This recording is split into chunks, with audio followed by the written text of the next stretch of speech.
আর আমি জেনে শুনে সজ্ঞানে কোনো ভুল ত্রুটি করতে রাজি নই। যদি করে ফেলি তুমি আমাকে মাফ করো।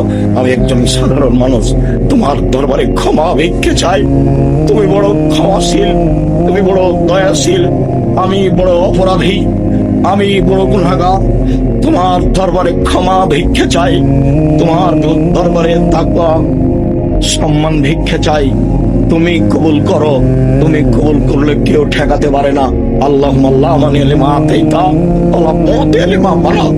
তুমি যা দিবে তা কেউ ঠেকাতে পারে না, তুমি যা দিবে না কেউ তা দিতে পারে না। এইভাবেই তোমাকে বিশ্বাস করি।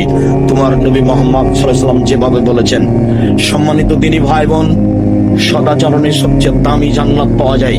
আবু মুসা আশআরী রাদিয়াল্লাহু তাআলা আনহু বলেন, একদা আল্লাহর নবী বললেন, ইন্না ফিল জান্নাতি লা গুরাব, জান্নাতে কতগুলি ঘর রয়েছে, এত উন্নত মানের ঘর যার বাহির থেকে ভেতর দেখা যায়, ভেতর থেকে বাহির দেখা যায়, খালি টপ টপ টপ টপ করছে, ঝকঝক ঝকঝক করছে, খুব উন্নত মানের পদার্থ দিয়ে তৈরি।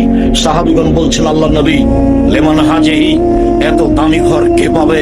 আল্লাহ রাসূল বললেন, লেমান আলানাল কালামা, যার চালচরণ ভালো, যার স্বভাব ভালো, সেই এই জান্নাত পাবে। হাদিস বুখারী মুসলিম। কি দিয়ে আপনাকে আমি বুঝাই, সম্মানিত দিনী ভাই বোন, সদাচরণ যার, সবচেয়ে দামি জান্নাত তার। আরো আপনাকে বলি, ভালো চালচলন দিয়ে জান্নাতুল ফেরদাউস পাওয়া যায়। দুনিয়াতে এমন কোন আমল নেই যে আমল দিয়ে সরাসরি জান্নাতুল ফেরদাউস পাওয়া যাবে। 8টি জান্নাতের 8টি দরজার সবচেয়ে দামি জান্নাত, সবচেয়ে দামি দরজা হচ্ছে জান্নাতুল ফেরদাউসের।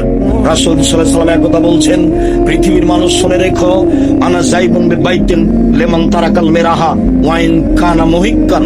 কেউ যদি তর্ক ছেড়ে দেয় সত্য হলেও, এই ইস্যুটা দিয়ে তো, কেউ যদি তর্ক ছেড়ে দেয় সত্য হলেও, হ্যাঁ আব্দুর রাজ্জাক সাহেব এটা বলেছেন, আরে না এটা বলেছেন, আরে না এটা বলেছেন, তখন যদি আপনি বলতে পারেন, আসসালামু আলাইকুম, আমি গেলাম, আমি আপনার সাথে তর্ক করতে রাজি নই।